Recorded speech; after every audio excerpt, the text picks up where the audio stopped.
Guys, तो आज हम बात करने वाले हैं 5 mistakes in small cap fund investing. देखो, ये जो 5 मिस्टेक्स मैं आपको बताने वाला हूँ, ये आपको सुन के बहुत कॉमन लगेगा, but most of the time लोग जो अपने स्मॉल कैप फंड से रिटर्न नहीं कमा पाते, उनके पीछे मोस्ट ऑफ द टाइम ये ही मिस्टेक्स होती हैं।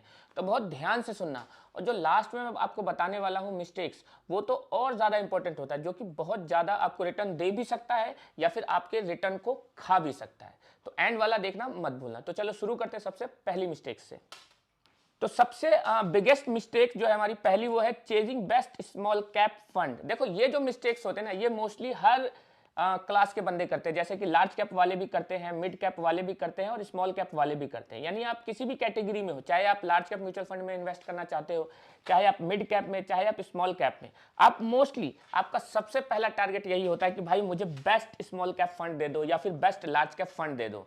और यही सबसे बड़ी मिस्टेक्स होती है। आइए मैं एक एग्जांपल देता हूं, तब आपको समझ में आएगा। सबसे पहले आप ये देखिए, 2013 में कौन से फंड सबसे बेस्ट थे। ICICI prudential technology, SBI technology, Franklin India technology, ये थे 2013 में। फिर 2014 में देखिए, SBI small cap, Sundaram small cap और यूटीआई।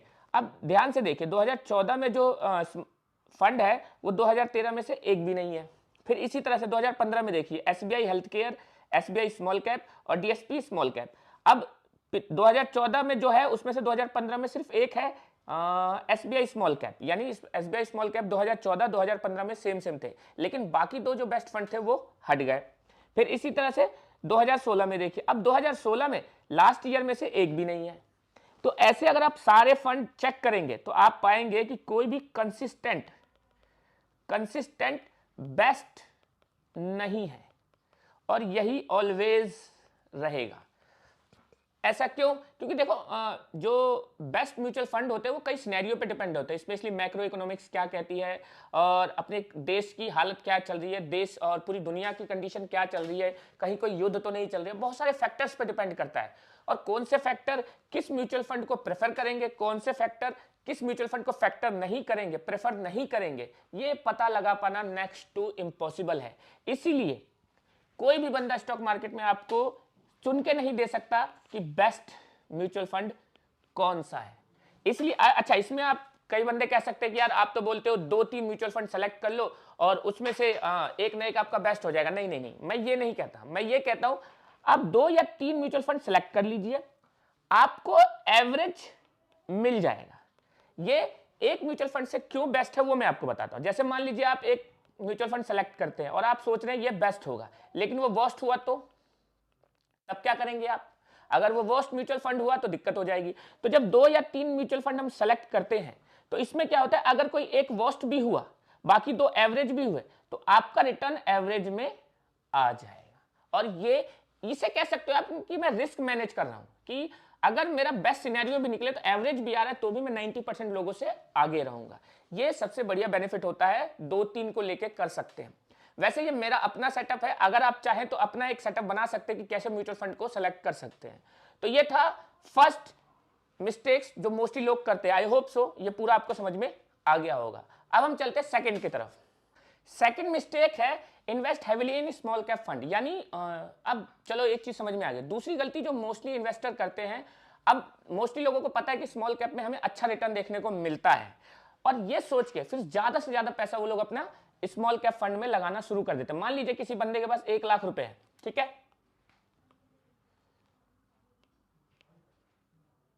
किसी बंदे के पास 1 लाख रुपए है। अब वो क्या करता है, 80,000 रुपए स्मॉल कैप फंड में लगा देता है। यानी किसी म्यूचुअल फंड को पकड़ा और सीधा 80,000 रुपए स्मॉल कैप फंड में लगा देता है। आइए मैं आपको बताता हूं कि कैसे ये खतरनाक हो सकता है।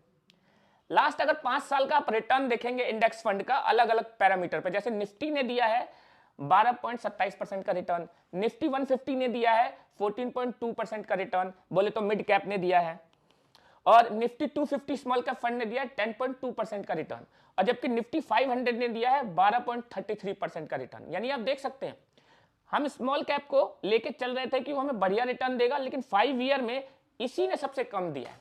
अब ऐसा क्यों होता है? क्योंकि देखो, जो स्मॉल कैप फंड होते हैं वो नेचर से बहुत वॉलेटाइल होते हैं। कभी कभी ये 6 महीने में 2 साल का रिटर्न दे देते हैं और कभी कभी 3 साल तक कोई रिटर्न नहीं देते हैं। और जिस पीरियड से मैंने लिया उस पीरियड में इसने बीच में काफी लंबे समय तक रिटर्न ही नहीं दिया है, जबकि आज जो डेट है वो 19 या 20 दिसंबर है। अभी 6 महीने में इसने अच्छा रनअप दिया, तो भी आपको ये 10% दिख रहा है। अगर ये 6 महीने पहले मैं वीडियो बनाता तो शायद और कम रिटर्न देखने को मिलता। यानी मेरे कहने का मतलब ये है कि आप जब इन्वेस्ट करना शुरू करते हैं तो आपका सारा का सारा पैसा स्मॉल कैप फंड में नहीं लगाना है, ठीक है। बाकी अपनी रिसर्च जरूर करें, ठीक है। आगे चलते हैं हम थर्ड मिस्टेक पे। थर्ड मिस्टेक आ जाता है, ये वाली जो मिस्टेक है वो दूसरी मिस्टेक से रिलेटेड ही है। थर्ड मिस्टेक क्या है? आप क्या करते हैं, 1 लाख रुपए है, अब 1 लाख रुपए पे आप ज्यादा से ज्यादा रिटर्न बनाना चाहते हैं, यहीं आप फंसते हैं। अब मान लीजिए मार्केट जो रिटर्न देती है वो 12 से 15% के बीच में देती है। आपने बहुत स्ट्रेटेजी लगाई, बहुत सारा तिगड़म लगाया और आपने रिटर्न जनरेट कर लिया 25% का। चलो मान लेते हैं आप बेस्ट हैं, दुनिया के सबसे बढ़िया इन्वेस्टर, और आपने 25% रिटर्न कर लिया। लेकिन इससे 1 लाख पे 25,000 बढ़ा के क्या आपकी लाइफ में इंपैक्ट आएगा, मुझे ये बताइए। कोई इंपैक्ट नहीं आएगा। यही मेन प्रॉब्लम है। देखो, ये जब आप गेन कर लेंगे तो कोई लाइफ में इंपैक्ट नहीं आएगा, लेकिन अगर 25% रिटर्न ना आया और अगर 10% का लॉस हो गया तो 90%, यानी आपने अपनी कैपिटल कम कर ली। इसलिए जो मोस्टली जो यंग इन्वेस्टर होते हैं, नए इन्वेस्टर होते हैं, वो अपने कोर पोर्टफोलियो बनाने पे ध्यान नहीं देते हैं। पहले मैं बताता हूं कोर पोर्टफोलियो क्या होता है। कोर पोर्टफोलियो वो पोर्टफोलियो होता है, इसे आप सेफ पोर्टफोलियो भी कह सकते हैं, इसे आप डिफेंसिव पोर्टफोलियो भी कह सकते हैं, कुछ भी कह सकते हैं।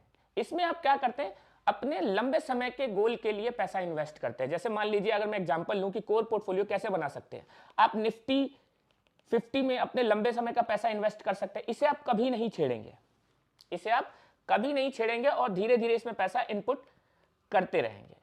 और इसके बाद जो आप पैसा लगाएंगे वो आप स्मॉल कैप में लगा सकते हैं, मिड कैप में लगा सकते हैं, किसी में भी लगा सकते हैं। एक एग्जांपल के लिए कर लेते हैं, मान लीजिए आपके पास 1 लाख रुपए है, ठीक है। तो आपने क्या किया, आपने 70,000 रुपए इसमें डाल दिया निफ्टी 50 में। कोई भी म्यूचुअल फंड ले सकते हैं जो लार्ज कैप फंड में पैसा डालता हो या लार्ज कैप कंपनीज में पैसा डालता हो, जिससे क्या होगा, आपका एक स्टेबल पेमेंट बनी रहेगी और वो स्टेबिलिटी से यानी 12 से 15% के बीच में इजिली ग्रो करती रहेगी, ठीक है। ये आपका हो गया कोर पोर्टफोलियो। बाकी 30,000 से आप क्या कर सकते हैं, अपने हिसाब से आप चाहे तो इसे अल्फा जनरेट करने के लिए यूज कर सकते हैं। स्मॉल कैप में इन्वेस्ट कर सकते हैं, डायरेक्ट स्टॉक पिकिंग भी कर सकते हैं। इससे क्या फायदा होता है, मान लीजिए अगर आपने इसमें लॉस उठाया तो भी ओवरऑल पोर्टफोलियो पे आपका ज्यादा लॉस नहीं होगा, नॉर्मली बैलेंस हो जाएगा, ठीक है। तो कोर पोर्टफोलियो बनाना बहुत जरूरी होता है। मैं भी 2 तरह से पार्ट में इन्वेस्ट करता हूं। एक मेरा कोर पोर्टफोलियो है जिसको मैं कभी नहीं छेड़ता, उसमें बस पैसा डालना है, उसे निकालता नहीं हूं मैं, ठीक है। और एक मेरा है अल्फा जनरेट करने के लिए, यानी मैं खुद ही उसको चर्न करता रहता हूं, 6 महीने में, 1 साल में, जहां पे अपॉर्चुनिटी दिखी वहां पे इन्वेस्ट कर देता हूं। तो वो किस लिए है, मेरा अल्फा जनरेट करने के लिए। अल्फा मींस अगर 12 से 15% मेरे को कोर पोर्टफोलियो पे मिल रहा है तो टोटल मिला के क्या मैं इसको 20% के आसपास ला सकता हूं। वो मैं किससे जनरेट करता हूं, अपने दूसरे वाले पोर्टफोलियो से। आई होप सो ये कोर पोर्टफोलियो वाला मिस्टेक आपको समझ में आ गया होगा, ठीक है। अब चलते हैं अगले मिस्टेक पे। अब आते हैं 4th नंबर की मिस्टेक्स पे। ये मिस्टेक स्मॉल कैप में सबसे ज्यादा होता है। देखो, सारे यंग इन्वेस्टर आते तो हैं यार इसमें पैसा बनाने के लिए, बट फंसते इसीलिए, वो ढूंढते रह जाते हैं यार बेस्ट म्यूचुअल फंड कौन सा है, बेस्ट कैप फंड कौन सा है।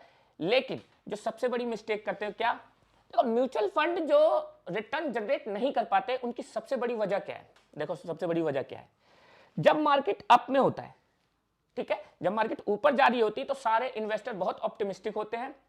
तो जब मार्केट अप जा रही होती तो सारे इन्वेस्टर ऑप्टिमिस्टिक होते हैं और पैसा ज्यादा देते हैं। अब आप सोचो, जब सबके सब पैसा ज्यादा देंगे और मार्केट ऑलरेडी ऊपर जा रही है तो आपको बेनिफिट ज्यादा कैसे होगा।